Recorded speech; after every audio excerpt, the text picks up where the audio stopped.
anything on. Recording is in progress, guys. If you see, I should have put this as number 3, but I put it as number 4. The Mishnah Berurah says, and if he affixes 5 sets of tzitzis, he transgresses the biblical prohibition of Bal Tosef, you shall not add. So if you have, let's say, a garment with 6 corners, you only put tzitzis on 4 of them. And if you put 5, you get all from on me, you're over on Bal Tosef. So question number 1 is, why do we have corners? Question number 2 is, why does it have to be 4? Anyone had any education on why you have to have only 4 tzitzis? Right, we need to answer these questions. 4 corners of the world.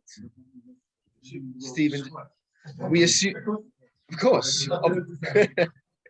So maybe 4 corners of the world, I want to get back to that. I think that's something that we need to talk about, but I don't know if it's discussed much. And question number 3 is, you see, the third requirement of tzitzis is it has to have a pasil techeles, it has to have a blue string. Now, who knows why we have a blue string? This is slightly more famous.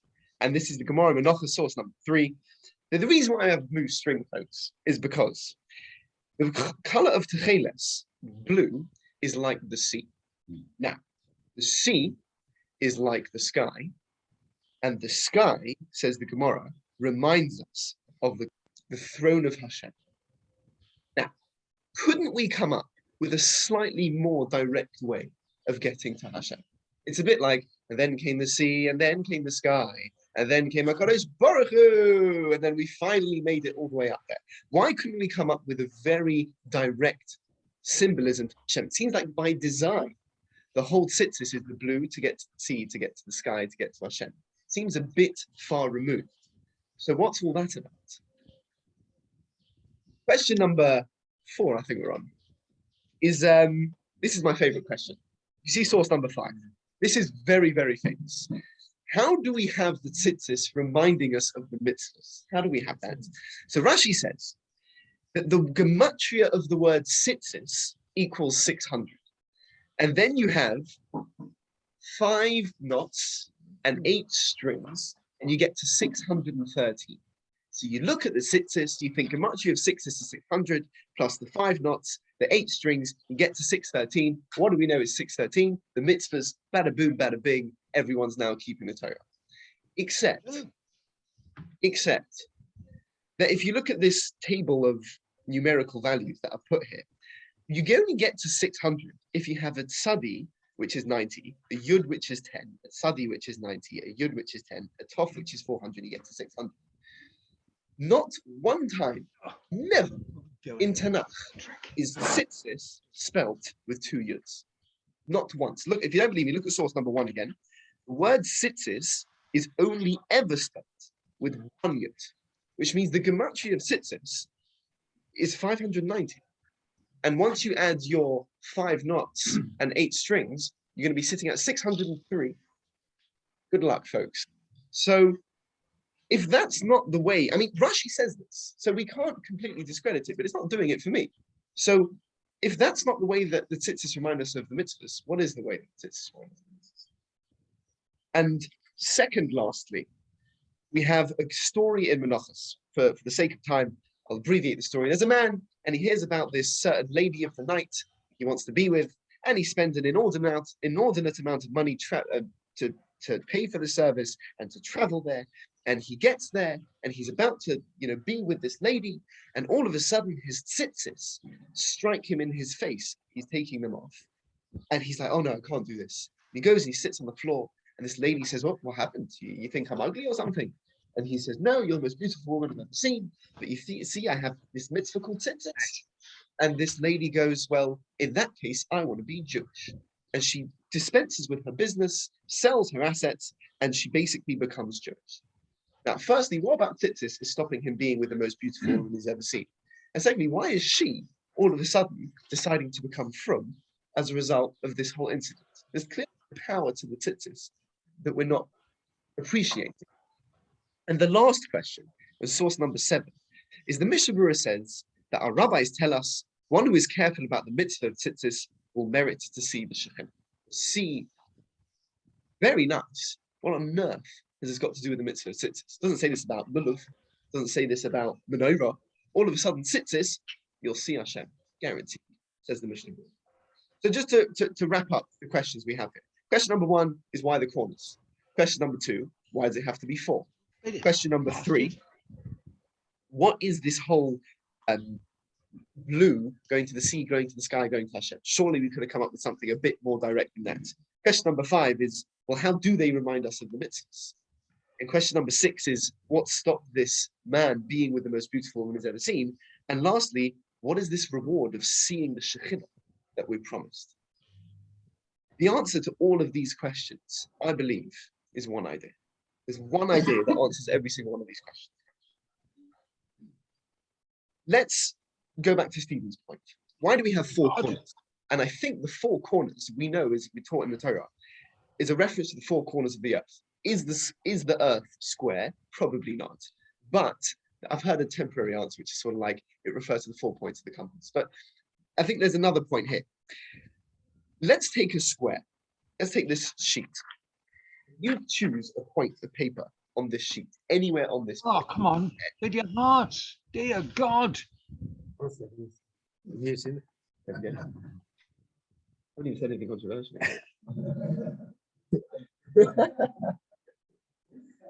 Choose any point on this sheet and move as far as you can in a straight line. You always end up in a corner. If I start here, the furthest distance I can travel in a straight line will be here or here. If I start, I don't know, here, the furthest distance I can travel is here. Any point on a piece of paper, travel as far as you can in a straight line, you will end up in a corner. And we're going to back this up, but I think that the corner represents the end of the physical. That's what a corner represents. The perfect 3-dimensional shape is a cube. And play that exercise in a cube, the corner represents the boundary of the physical.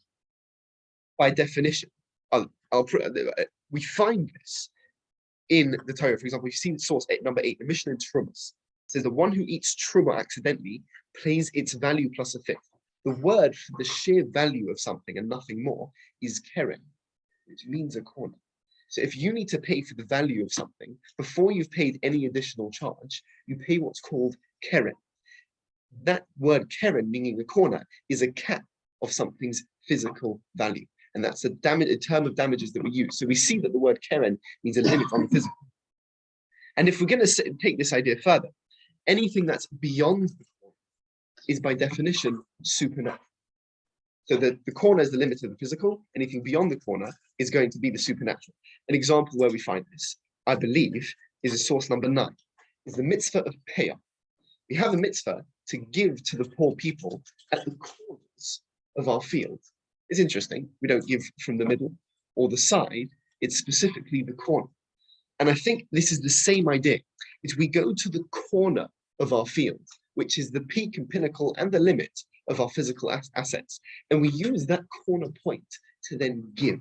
Giving, an attribute of the infinite, is something that elevates us beyond the finite world. If you take, that means you have a lack, and therefore you are finite. If you can give, we speak about Hashem being a giver, you are by definition infinite.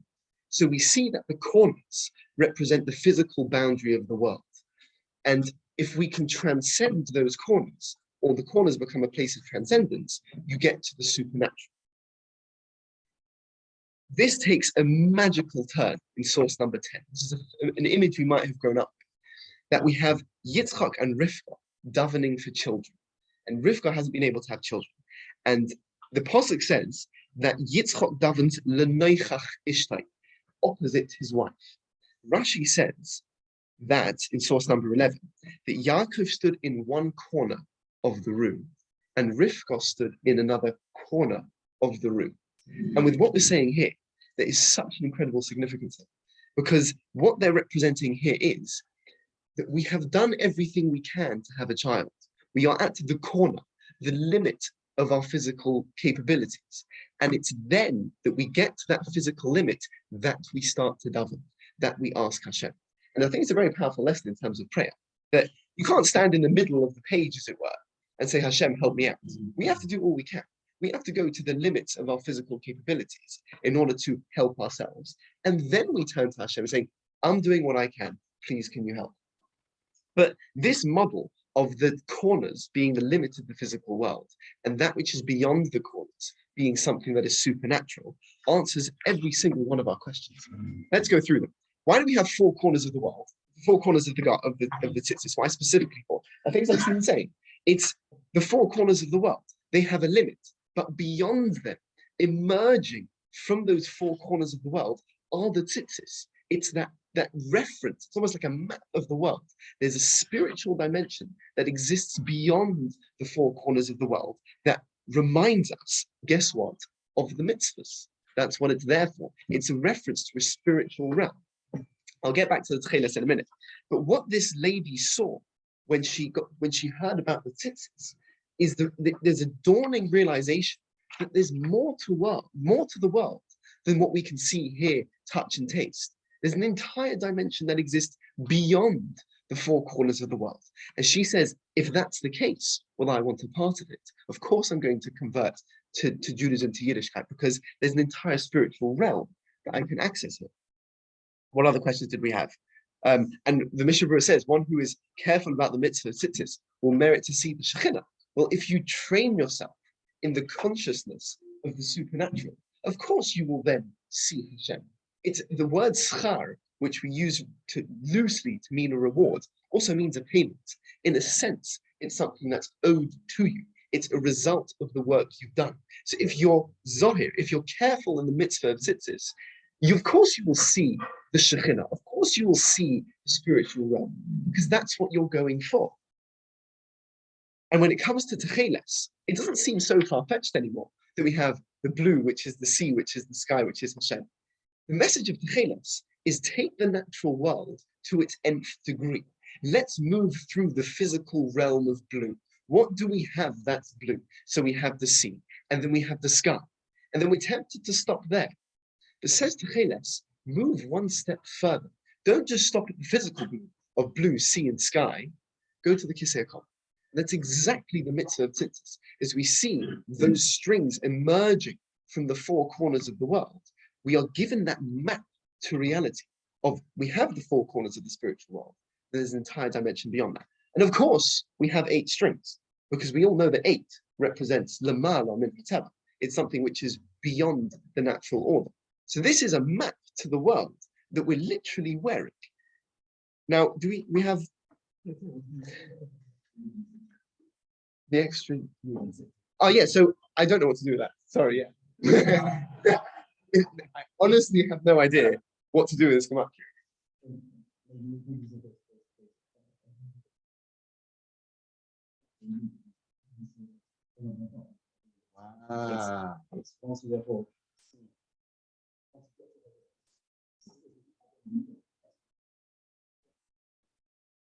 Wow.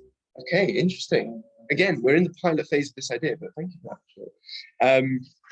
Next week, next week, Korach comes with a very interesting question to Moshe Rabbeinu.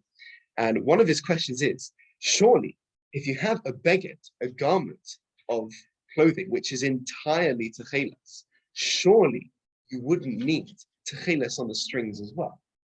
And I think this provides a very compelling answer to that, is that if we're seeing techeles as the call to break through the natural order of blue, if you limit the techeles just to the 4 corners of the garment and not the strings, you missed the whole point. The techeles is supposed to be on that extension into the spiritual realm. It's not supposed to be on the corners of the garment itself. It's supposed to be emerging from the garment.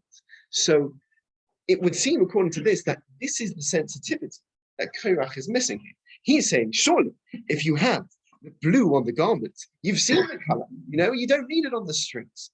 Maybe the whole point is that the blue is supposed to be on the strings as it voyages out into that spiritual dimension.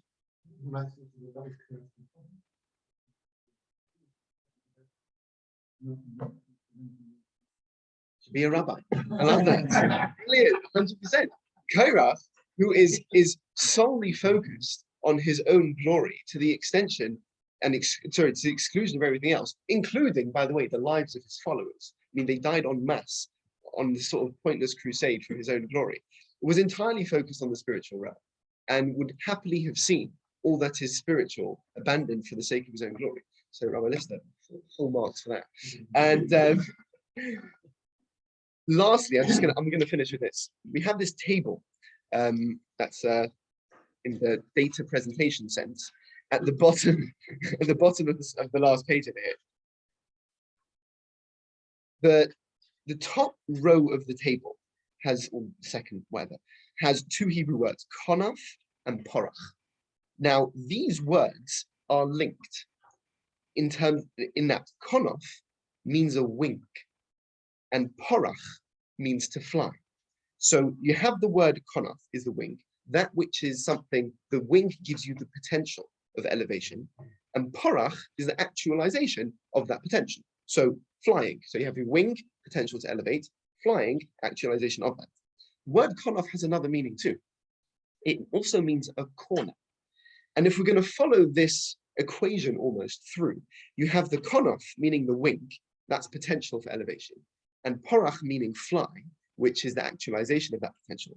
Then konaf meaning a corner is potential for elevation, and porach meaning also to break through is also the actualization of that potential. So when Hashem says that you shall make tzitzis on the corners of your garment, he's saying that I've given the Jewish people wings. And if you can break through those corners with the mitzvah of tzitzis, then you'll truly fly. Thank you for having me. Very much, Rabbi Moshe Chaim. And thank you for the very interesting talk on so there's the cup which is optional, not compulsory. And I'll do the block on Corona, and next week I'll be words on the time.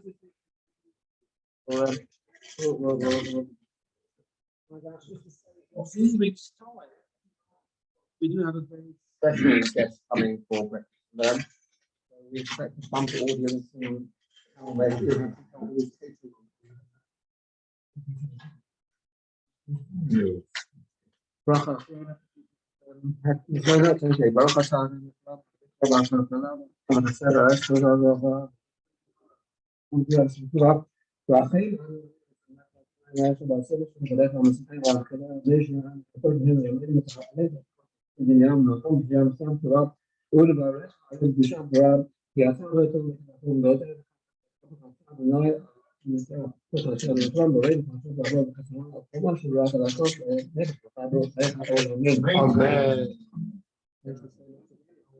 turn off the Zoom, I think, and thanks everyone for joining us online, and we'll see you all again next week.